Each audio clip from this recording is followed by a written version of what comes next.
Hello नमस्कार दोस्तों, स्वागत है आप सभी का आपके अपने YouTube channel DS Rajput education में। तो साथियों, आज आप लोग देखने वाले हैं पर्यावरण अध्ययन का प्रैक्टिस सेट पेपर, जो कि आपको यूपी टेट में साथियों ये क्वेश्चन आंसर पूछे जाते हैं। तो आपका ये महा रिवीजन है दोस्तों। इससे पहले कई प्रैक्टिस सेट पेपर आपको प्रोवाइड करा दिए गए हैं, ये आपके लिए महा रिवीजन है। जैसा कि आपको पता ही होगा, आपका जो एग्ज़ाम्स है यूपी टेट का, ये अक्टूबर और नवंबर माह में आपका एग्ज़ाम्स करा लिया जाएगा 100% ठीक है। तो दोस्तों, उसी को देखते हुए आपकी तैयारी कैसी है, आप लोग अपने आप को भी चेक कर सकते हैं कितने नंबर आप लोग अर्जित कर पा रहे हैं। तो ये आपको सेम टू सेम, जैसा कि आपको यूपी टेट में आपका एग्ज़ाम्स होता है, एग्ज़ाम्स का पेपर आता है, उसी प्रकार से आपको प्रैक्टिस सेट पेपर प्रोवाइड कराया जा रहा है दोस्तों। सेम टू सेम आपको 121 नंबर से क्वेश्चन आंसर मिलेंगे पर्यावरण अध्ययन की, तो वही आपको क्वेश्चन आंसर प्रोवाइड कराए जा रहे हैं। Same to same, ditto same 121 number से वहाँ भी क्वेश्चन मिलेंगे, 121 नंबर से आपको यहाँ भी क्वेश्चन मिलेंगे। इसी प्रकार से क्वेश्चन आंसर मिलेंगे और एनसीईआरटी पर आधारित सारे के सारे क्वेश्चन आपको प्रोवाइड कराए जा रहे हैं। तो देखिएगा साथियों, शुरू से अंत तक आप लोग भी देखेंगे आपको कितने आंसर आते हैं सही, वो भी आप लोग अपने आप को चेक कर पाएंगे। तो चलते हैं प्रैक्टिस सेट पेपर को स्टार्ट करते हैं, देखते हैं सभी क्वेश्चन। तो पहला क्वेश्चन है आपका 121 नंबर में, तो भारत में जल प्रदूषण निवारण एवं नियंत्रण अधिनियम कब पारित किया गया था। तो बहुत ही शानदार क्वेश्चन है। जिस भी हमारे भाई बहन को पता हो इसका आंसर, तो आप लोग ज़रूर कमेंट बॉक्स में बताइएगा। तो दोस्तों, ये क्वेश्चन आपको कई बार बता दिया गया है, समझा दिया गया है कि भारत में जो जल प्रदूषण निवारण और नियंत्रण अधिनियम जो है वो वर्ष 1974 ईस्वी में पारित किया गया था। ठीक है, तो आप लोग याद रखना, अपने माइंड में भी इसको सेव करते हुए चलना। ठीक है, नेक्स्ट क्वेश्चन है, इससे भी शानदार क्वेश्चन है, पृथ्वी दिवस किस दिन मनाया जाता है। तो दिवस से भी संबंधित आपसे क्वेश्चन पूछ लिए जाते हैं। तो पृथ्वी दिवस कब मनाया जाता है साथियों। तो पृथ्वी दिवस जो मनाया जाता है वो कितने को मनाया जाता है, 22 अप्रैल को मनाया जाता है। कब मनाया जाता है, 22 अप्रैल को पृथ्वी दिवस मनाया जाता है। ठीक है, तो तीसरा ऑप्शन आपका राइट आंसर हो जाएगा। चलते हैं नेक्स्ट क्वेश्चन की ओर, पारिस्थितिक तंत्र की परिचालन ऊर्जा है। तो पारिस्थितिक तंत्र की परिचालन ऊर्जा क्या है दोस्तों, अगर आपको पता है तो कमेंट जरूर करिएगा इसका राइट आंसर। तो पारिस्थितिक तंत्र की जो परिचालन ऊर्जा है वो विकिरण ऊर्जा है, जिसको कि रेडिएंट एनर्जी कहते हैं। ठीक है, तो पहला ही ऑप्शन आपका क्या हो जाएगा, राइट आंसर हो जाएगा। नेक्स्ट क्वेश्चन देखते हैं, एक पारितंत्र में शैवाल यानी कि हरिकाई का स्थान होता है। तो एक पारितंत्र में शैवाल का स्थान क्या होता है, उपभोक्ता का होता है, उत्पादक का होता है, अपघटक का होता है, या शाकाहारी का होता है। तो दोस्तों, एक पारितंत्र में जो शैवाल है, जिसको कि अपन लोग कहते हैं हरिकाई, उसका जो स्थान होता है, उसका स्थान होता है उत्पादक के रूप में। ठीक है, तो सेकंड ऑप्शन आपका राइट आंसर हो जाएगा। नेक्स्ट क्वेश्चन देखते हैं, निम्न में से लाइकेन किसके प्रति अधिक संवेदनशील है। तो लाइकेन जो होता है वो किसके प्रति अधिक संवेदनशील होता है। तो यहाँ पर आपको प्रोवाइड कराया गया है सल्फर डाइऑक्साइड। अगर आपको SO2 लिखा होता तब भी आपको मानना था कि ये सल्फर डाइऑक्साइड लिखा है। कार्बन मोनोऑक्साइड यानी कि CO, और नाइट्रोजन ऑक्साइड, ठीक है, नाइट्रोजन डाइऑक्साइड तो NO2। ठीक है, याद रखना ऑक्सीजन O2। ये आपको कुछ लोगों को नहीं पता होता है, तो अगर आप लोग चाहें तो इसको लिख भी सकते हैं, नोट भी कर सकते हैं। ठीक है, तो लाइकेन किसके प्रति अधिक संवेदनशील होते हैं, तो वो होते हैं साथियों सल्फर डाइऑक्साइड। ठीक है, यानी कि SO2 के प्रति अधिक संवेदनशील होते हैं। पहला ही ऑप्शन आपका क्या हो जाएगा, राइट आंसर हो जाएगा। नेक्स्ट क्वेश्चन देखते हैं, शानदार क्वेश्चन है, ओजोन परत पतली या नष्ट हुई है। तो जो ओजोन परत है वो पतली या नष्ट कहाँ पर हुई है, कौन से देश में हुई है, ऑस्ट्रेलिया में, यूरोप में, अंटार्कटिका में, या जापान में, कहाँ पर हुई है। तो इसका भी आपको पता होगा कि अंटार्कटिका में ओजोन परत जो है वो पतली हुई है। ठीक है, पतली हुई है, ना कि नष्ट हुई है। ठीक है, तो पतली हुई है कहाँ पर, अंटार्कटिका में। नेक्स्ट क्वेश्चन देखते हैं, भारतीय वन्य जैव मंडल को संक्षिप्त में कहते हैं। तो भारतीय वन्य जैव मंडल को संक्षिप्त में अपन लोग क्या कह सकते हैं, या क्या कहते हैं, तो उसको कहते हैं IVWL। ठीक है, IVWL, यानी कि सेकेंड ऑप्शन आपका राइट आंसर हो जाएगा। ठीक है, नेक्स्ट क्वेश्चन देखते हैं, भारहीन अपशिष्ट को अन्य नाम से क्या कहते हैं अपन लोग, भारहीन अपशिष्ट को अन्य नाम से कहते हैं, क्या कहते हैं, जैविक अपशिष्ट, अजैविक अपशिष्ट, ऊर्जा अपशिष्ट या द्रव अपशिष्ट, क्या कहते हैं? तो दोस्तों उसको कहते हैं ऊर्जा अपशिष्ट। ठीक है, थर्ड ऑप्शन आपका क्या हो जाएगा? राइट आंसर हो जाएगा। ये शानदार क्वेश्चन है, वेरी वेरी इंपॉर्टेंट क्वेश्चन है। अगर आप लोग चाहें तो स्टार बना करके आप लोग इसको लिख भी सकते हैं। ठीक है, क्योंकि ये क्वेश्चन पूछा जाएगा। दोस्तों पारिस्थितिक यानी इकोलॉजी शब्द का सर्वप्रथम प्रयोग किसने किया था? शानदार क्वेश्चन है। किसने किया था? रीटर ने, हैकल ने, ऑर्डम ने या इन सभी ने? पारिस्थितिक का पूछा जा रहा है। पारिस्थितिकी यानी कि इकोलॉजी शब्द का जो सर्वप्रथम प्रयोग किया था वो किसने किया था? तो दोस्तों वो किया था रीटर ने। क्या याद रखना है? रीटर। ठीक है, क्या याद रखना है? रीटर। ठीक है, नेक्स्ट क्वेश्चन देखते हैं। नेक्स्ट क्वेश्चन में क्या पूछा जा रहा है? निम्न में से किसमें प्राथमिक उत्पादकों की संख्या जो है वो सर्वाधिक होगी? तालाब पारिस्थितिक तंत्र में होगी, घास के मैदान या पारिस्थितिक तंत्र में होगी, वन पारिस्थितिक तंत्र में या मरुस्थल पारिस्थितिकी तंत्र में होगी? क्या होगा इसका राइट आंसर?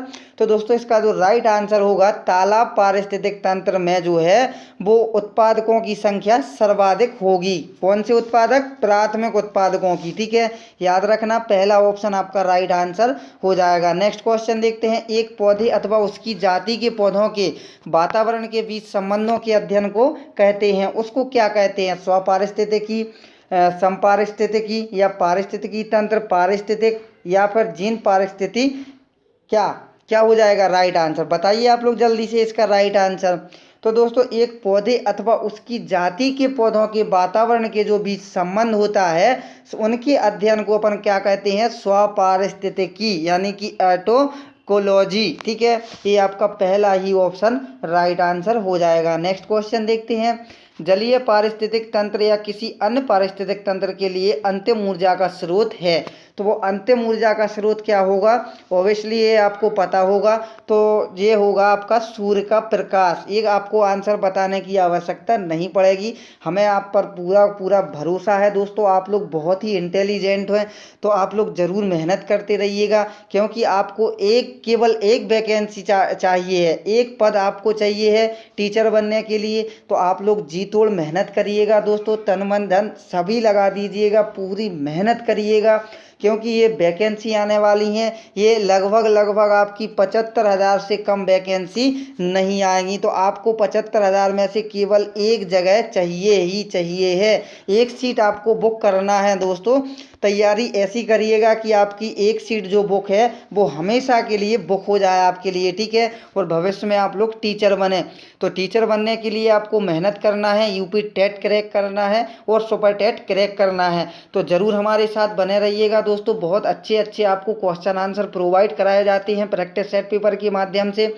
जहाँ भी जैसा भी आपको क्वेश्चन एग्जाम्स में पूछे जाते हैं वही क्वेश्चन हम आपको प्रोवाइड कराते हैं डिट्टो सेम। ठीक है, तो ज़रूर बने रहिएगा। अगर आप लोग चैनल पर पहली बार विजिट कर रहे हैं तो चैनल को सब्सक्राइब करना बिल्कुल मत भूलिएगा, साथ में जो बेल आइकन आएगा उसको भी आप लोग ज़रूर प्रेस करें और अपने दोस्तों के साथ भी इसको ज़रूर शेयर करते रहा करें। देखते हैं नेक्स्ट क्वेश्चन। फसलों पर डीडीटी के छिड़काव से कौन सा प्रदूषण होता है? तो दोस्तों आपने देखा होगा कि जो पहले नालियाँ होती थी वहाँ पर डीडीटी का छिड़काव किया जाता था मच्छरों को मारने के लिए या कई तरह तरह के जो कीटाणु थे उनको ख़त्म करने के लिए किया जाता था। उसका फसलों पर भी प्रयोग किया जाने लगा।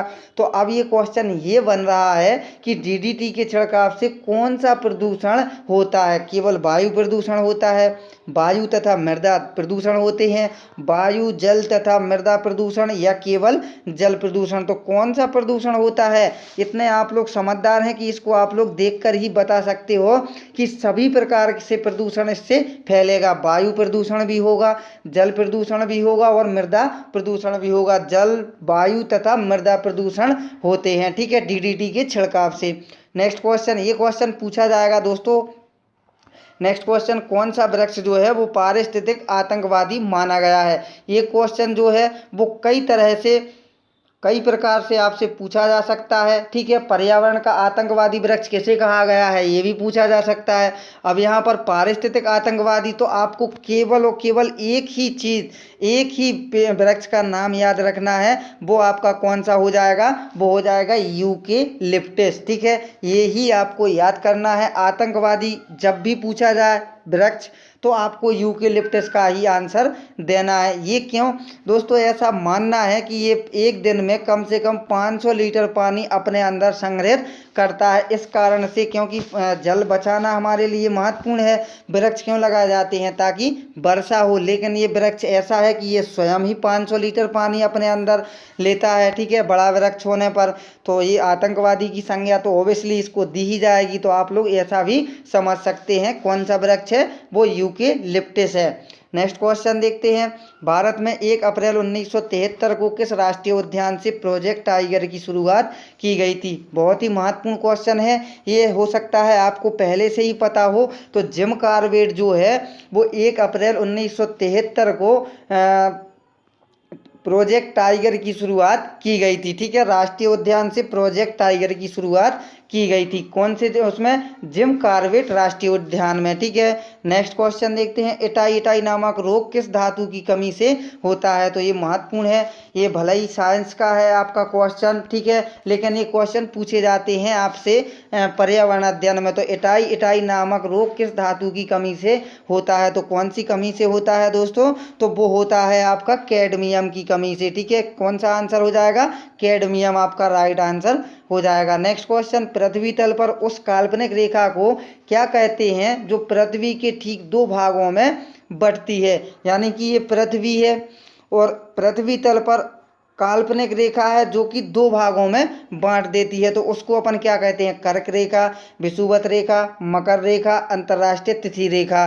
तो क्या हो जाएगा इसका राइट आंसर, तो इसको जो बांटती है पृथ्वी को 2 भागों में, उसको कहते हैं विषुवत रेखा। ठीक है, क्या कहते हैं, विषुवत रेखा। याद कर लेना दोस्तों, ये जो सेट पेपर आप लोग देख रहे हैं बहुत ही इम्पोर्टेंट क्वेश्चन है। 30 के 30 question very very important question है। ठीक है, ये आप लोग पक्का मान के चलिएगा, यहाँ से आपका पेपर 100% फंसने वाला है। तो आप लोग जरूर देखिएगा। ठीक है, नेक्स्ट क्वेश्चन देखते हैं। नेक्स्ट क्वेश्चन में क्या पूछा जा रहा है, नेक्स्ट क्वेश्चन में पूछा जा रहा है कोयले के धूमकण से होने वाली बीमारी है। तो कोयले के धूमकण से होने वाली बीमारी कौन सी है, शानदार क्वेश्चन है।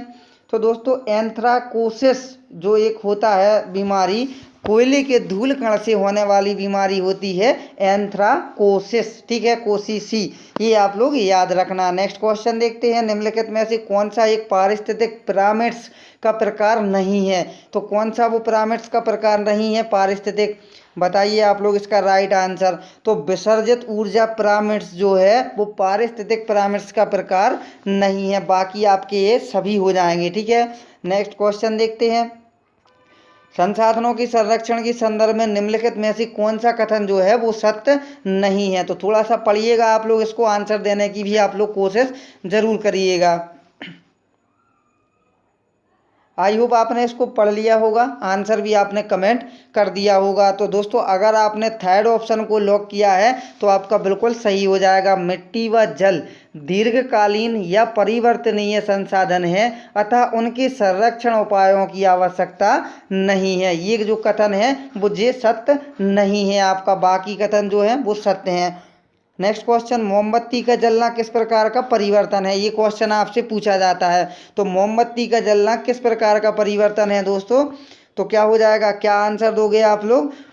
भौतिक परिवर्तन और रासायनिक परिवर्तन दोनों ही होते हैं। मोमबत्ती जलने का परिवर्तन जो होता है वो भौतिक परिवर्तन भी होता है, रासायनिक परिवर्तन, ये दोनों होते हैं। ठीक है, तो थर्ड ऑप्शन आपका राइट आंसर हो जाएगा। नेक्स्ट क्वेश्चन देखते हैं। हमारे देश में आवश्यकता से अधिक वनों के कटाव या वृक्षारोपण की कमी के कारण उत्पन्न समस्या है, कौन सी समस्या है। ये क्वेश्चन आपको बताने की भी आवश्यकता नहीं है, आप लोग इसका राइट आंसर दे पाओगे। तो दोस्तों वन जब कटेंगे तो सभी प्रकार से समस्या होगी। वायुमंडलीय परिवर्तन होगा, ऑब्वियसली होगा। प्रदूषण का खतरा होगा, बिल्कुल होगा। भूमि संरक्षण होगा, भूमि संरक्षण होगा, तो ये भी सही है। यानी कि आपका ये सभी ऑप्शन जो हैं वो राइट आंसर हो जाएंगे। नेक्स्ट क्वेश्चन देखते हैं। पूजा ने एक मेंढक का पीछा करते हुए देखा कि वह पहले तो जमीन पर कूद रहा था और फिर पानी में तैरने लगा। उसे किस प्रकार के जंतुओं के वर्ग में रखा जाएगा? ये डायरेक्ट भी पूछा जा सकता है कि मेंढक है वो किस प्रकार का जंतु है, जलचर है, उभयचर है, नभचर है या मरुस्थलीय है। तो दोस्तों ये आपको थोड़ा सा घुमाने के लिए क्वेश्चन पूछा गया है ताकि आप लोग कन्फ्यूज हो जाएं। तो आपको कन्फ्यूज नहीं होना है, डायरेक्ट भी पूछा जा सकता है कि मेंढक किस प्रकार का जंतु है या जीव है। ठीक है, तो आप लोग इसमें भी दे सकते हैं, लेकिन इन्होंने थोड़ा सा घुमा दिया है। आंसर आपका वही का वही है। क्या है आपका वही का वही? ये उभयचर है। उभयचर किसको कहते हैं? जो जमीन पर भी चल सकता है और पानी में भी चल सकता है। ठीक है, नेक्स्ट क्वेश्चन। अहरित पौधे जो अपना भोजन स्वयं नहीं बना सकते तथा दूसरे पौधों से प्राप्त करते हैं, वो कौन सी कैटेगरी में आते हैं या वो क्या कहलाते हैं? उनको क्या कहते हैं? होस्टस, परजीवी, संप्रोफाइटस या उत्पादक? तो दोस्तों जो दूसरे पर निर्भर होगा उसको अपन क्या कहते हैं? परजीवी। एक तो होता है स्वापोषी, ठीक है, एक होता है स्वापोषी, एक होता है परपोषी। तो स्वापोषी वो होते हैं जो अपना भोजन स्वयं तैयार कर लेते हैं और परजीवी वो होते हैं जो दूसरों पर निर्भर रहते हैं। ठीक है, तो ये क्या हो जाएंगे? परजीवी हो जाएंगे। नेक्स्ट क्वेश्चन देखते हैं। तो नेक्स्ट क्वेश्चन में क्या पूछा जा रहा है कि निम्नलिखित में से क्या पर्यावरण का उद्देश्य नहीं है? इन ऑप्शन को देखिएगा और जो पर्यावरण का उद्देश्य नहीं है वो आप लोग बताइएगा। क्या हो जाएगा इसका राइट आंसर? तो दोस्तों राजनीतिक गुणों का विकास जो है ये पर्यावरण का उद्देश्य कतई नहीं है। व्यक्तित्व का विकास पर्यावरण से होता है, ये उद्देश्य होता है। प्रकृति प्रेम का विकास, ये भी सही हो जाएगा। सामाजिकता का विकास, लेकिन जो राजनीतिक गुण हैं इससे पर्यावरण का कोई महत्व नहीं है। ठीक है, तो यही आपका ऑप्शन जो है सही हो जाएगा। Next question. किसी 11 वर्ष के बच्चे के दांत किसी खनिज की अधिकता में चितकबरे हो जाते हैं, वह खनिज कौन सा होता है? कैल्शियम, फ्लोरीन, फास्फोरस या पोटेशियम? क्या हो जाएगा इसका राइट आंसर? तो 11 वर्ष के बच्चे के दांत किसी खनिज की अधिकता में जो चितकबरे दांत होते हैं वो फ्लोरीन खनिज के कारण होते हैं। ठीक है, नेक्स्ट क्वेश्चन। पृथ्वी के वायुमंडल में ओजोन यानी कि O3 की उपस्थिति क्या है? बताइए आप लोग आंसर इसका।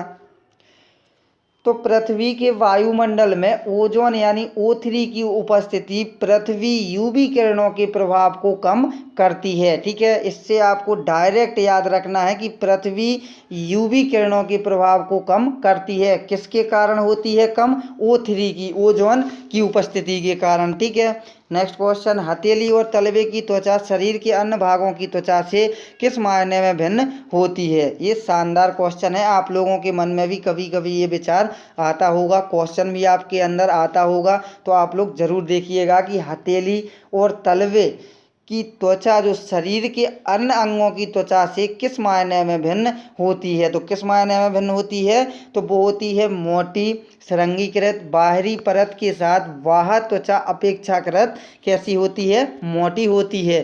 ठीक है, तो इतना आप लोग समझ गए होंगे। नेक्स्ट क्वेश्चन देखते हैं। किसी स्त्री के रक्त की जांच करने पर चिकित्सक उसमें हीमोग्लोबिन की कमी पाता है तो वह स्त्री को दैनिक भोजन में निम्न भोज्य पदार्थ सम्मिलित करने को कहेगा। अगर किसी स्त्री में खून की कमी पाई जाती है तो डॉक्टर किस चीज़ के बारे में बोलते हैं कि कौन सी सब्जियां खाओ? हरी सब्जियां, दूध व दालें, रेशेदार फल व मेवे, अंडा या व मांस? तो क्या होगा इसका राइट आंसर? तो दोस्तों डॉक्टर अक्सर क्या बोलता है? हरी सब्जियां खाने के लिए कहता है अगर आपके अंदर खून की कमी पाई जाती है तब। ठीक है, आज का लास्ट क्वेश्चन देखते हैं। प्रकाश रासायनिक धूम कोहरे की रचना के लिए निम्नलिखित में से कौन सा एक आवश्यक नहीं है? तो क्या आवश्यक नहीं है दोस्तों, बताइएगा। तो ऑक्सीजन जो है वो प्रकाश रासायनिक धूम कोहरे की रचना के लिए आवश्यक नहीं है, ऑक्सीजन। ठीक है, तो ये आपका राइट आंसर हो जाएगा फर्स्ट ऑप्शन। तो दोस्तों आज आप लोगों ने देखे हैं 30 महत्वपूर्ण क्वेश्चन। कैसा लगा आपको प्रैक्टिस सेट पेपर? जरूर लिख दीजिए कमेंट बॉक्स में। दोस्तों अगर आप लोग इसी प्रकार से और भी वीडियो देखना चाहते हैं तो चैनल को सब्सक्राइब करना बिल्कुल मत भूलिएगा। चैनल को सब्सक्राइब करने के बाद में जैसे ही बेल आइकन आएगा उसको भी आप लोग ऑल नोटिफिकेशन पर क्लिक करके ज़रूर प्रेस कर लें और अपने दोस्तों के साथ ज़रूर इसको शेयर करें। अगर किसी भी प्रकार की कोई भी समस्या है, डाउट है, तब आप लोग हमें कमेंट बॉक्स में ज़रूर बताइएगा। तो चलते हैं साथियों, मिलेंगे इसी आशा के साथ नेक्स्ट वीडियो में। जब तक के लिए जय हिंद, जय भारत, वंदे मातरम दोस्तों।